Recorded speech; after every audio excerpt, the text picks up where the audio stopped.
એકાએક પ્રધાનમંત્રી નરેન્દ્ર મોદી 2 દિવસ ગુજરાતના પ્રવાસે આવશે। કેબિનેટ બેઠકમાં પ્રવાસને લઈને આખરી ઓપ આપવામાં આવ્યો। પીએમ મોદી વડોદરા અમદાવાદમાં રોડ શો કરશે। 26 મેના રોજ પીએમ મોદી વડોદરા ખાતે રોડ શો કરશે અને રોડ શો બાદ દાહોદ ખાતે કાર્યક્રમમાં હાજર રહેશે। દાહોદ બાદ તેઓ કચ્છ ખાતે પણ હાજર રહેશે। કચ્છ બાદ અમદાવાદ ખાતે ભવ્ય રોડ શો કરાશે। 27 મેના રોજ મહાત્મા મંદિર ખાતે કાર્યક્રમમાં તેઓ હાજર રહેશે।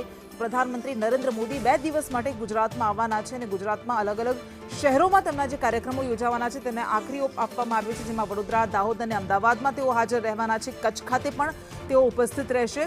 અમદાવાદ અને વડોદરા બંને શહેરોમાં તેઓ ભવ્ય રોડ શો કરશે।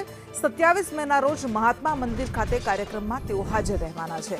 તો પ્રધાનમંત્રી નરેન્દ્ર મોદીના પ્રવાસને લઈને તડામાર તૈયારીઓ પણ કરવામાં આવી રહી છે। ક્યાંય પણ કોઈ બંદોબસ્તમાં કોઈ કમી ન રહી જાય, કોઈ કચાશ ન રહી જાય, તેના માટે ખાસ ધ્યાન રાખવામાં આવી રહ્યું છે।